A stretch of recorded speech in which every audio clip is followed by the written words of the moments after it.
మూర్తి గారు చెప్తున్న పరిస్థితి. మనం మరో అంశం తీసుకుందాం. మరో అంశం తీసుకుంటే గల్ఫ్ లో భారతీయుల కష్టాలు వర్ణనాతీతం, స్వదేశానికి రావాలంటే విమానాలు దొరకని పరిస్థితి అంటూ కూడా వార్తలు వినిపిస్తున్నాయి. సో తెలంగాణలోనే చూసుకుంటే చాలా మంది బ్రతుకు తెరువు కోసం గల్ఫ్ దేశాల్లో నివసిస్తున్న పరిస్థితి. అక్కడ ఉపాధి కోసం వెళ్లారు. సో ఎప్పుడు ఎక్కడ ఏ బాంబు పేలుతుందో తెలియదు, ఎటు నుంచి ఎటువంటి విపత్తు వస్తుందో తెలియదు. వాళ్ళంతా కూడా ఇప్పుడు స్వదేశానికి రావాలని చూస్తూ ఉన్నారు. స్వదేశంలో అంటే భారత్ లో ఉన్న వాళ్ళు కూడా సో అక్కడ వాళ్ళు క్షేమంగా ఇక్కడకు రావాలి, ప్రభుత్వాలు కూడా చర్యలు తీసుకోవాలంటూ చెప్తున్న పరిస్థితి.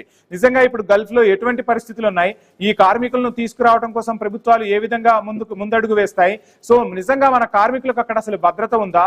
ఇటువంటి యుద్ధాలు అంటే ఇప్పుడు యుద్ధం జరుగుతున్నప్పుడు చాలా మంది బయటకు వెళ్లకుండా సేఫెస్ట్ ప్లేసెస్ లో ఉంటారు. కానీ గల్ఫ్ దేశాల్లో ఉన్న కార్మికుల భారము ఏంటంటే తెలుసా? సో వాళ్ళు ముఖ్యంగా బయటికి వెళ్లే పని చేయాల్సి ఉంటుంది. సో అవుట్ సోర్సింగ్ కోసం అక్కడ వాళ్ళంతా వెళ్ళారు. సో గల్ఫ్ లో సో పెట్రోల్ బావుల్లో పనిచేస్తూ ఉంటారు, రకరకాల పెట్రోల్ బంకుల్లోనూ పనిచేయాల్సి ఉంటుంది. సో వాళ్ళంతా కూడా బయట పనిచేయాల్సి ఉంటుంది. బయట వాతావరణం ఎంత భయానకంగా ఉందో మనం చూస్తున్నాం. సో అటువంటి వారందరూ కూడా ఇప్పుడు స్వదేశానికి రావాలని కోరుకుంటున్నారు. మరి వాళ్ళకి అక్కడ ఆ ఫెసిలిటీ ఉందా, విమానాలు అవైలబిలిటీ ఉందా? సో ఏం జరుగుతుంది? ఇటువంటి పరిస్థితులు సంభవించినప్పుడు అసలు ఏం జరుగుతుంది? ప్రభుత్వం ఏ విధమైన చర్యలు తీసుకుంటుంది? మనకు డీటెయిల్స్ అందించేందుకు రిటైర్డ్ ఆర్మీ కల్నల్ పరమేశ్వర్ గారు మనతో జాయిన్ అవుతున్నారు. పరమేశ్వర్ గారు, గుడ్ ఈవినింగ్ అండి.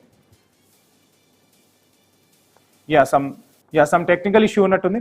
రైట్. మొత్తంగా గల్ఫ్ లో భారతీయులైతే కష్టాలు పడుతున్నారు అనే వార్త తెలుగు రాష్ట్రాల్లో చాలా ఇబ్బందులకు గురి చేస్తూ ఉంది.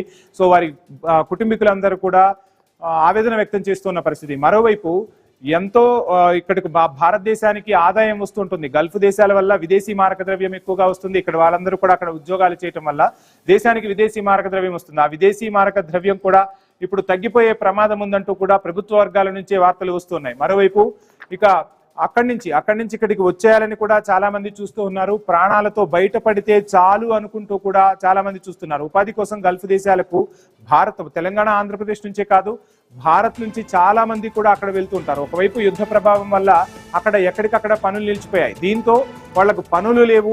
40% వరకు చాలా మంది పని లేక ఇబ్బంది పడుతున్న పరిస్థితులు కూడా కనిపిస్తూ ఉన్నాయి. సో వాళ్ళంతా కూడా ఇప్పుడు ఇండియా రావాలని చూస్తున్నారు. ఇండియా రావాలని చూసే వాళ్లకు అక్కడ విమానాలు దొరకట్లేదు, విమానాలు సరిపోక ఇబ్బందులు పడుతున్నారు, ఎయిర్పోర్టుల్లోనే నిలిచిపోయారు అన్న వార్త అయితే ఇప్పుడు ఇక్కడ ఉన్న వారిని ఆవేదన గురి చేస్తున్న పరిస్థితి. మరి ప్రభుత్వాలు ఏం చేయబోతున్నాయి? స్పెషల్ ఫ్లైట్స్ తో వాళ్ళని ఇక్కడకు తీసుకొచ్చే ప్రయత్నాలు చేస్తున్నాయా ఏంటి అనేది మాత్రం చూడాల్సిన అంశం.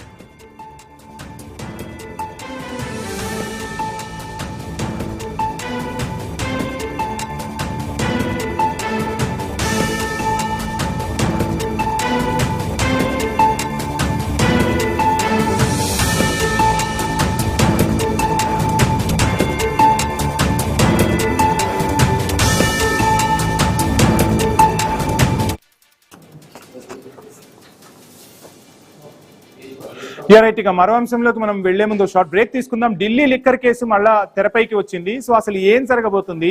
మళ్ళీ కొత్తగా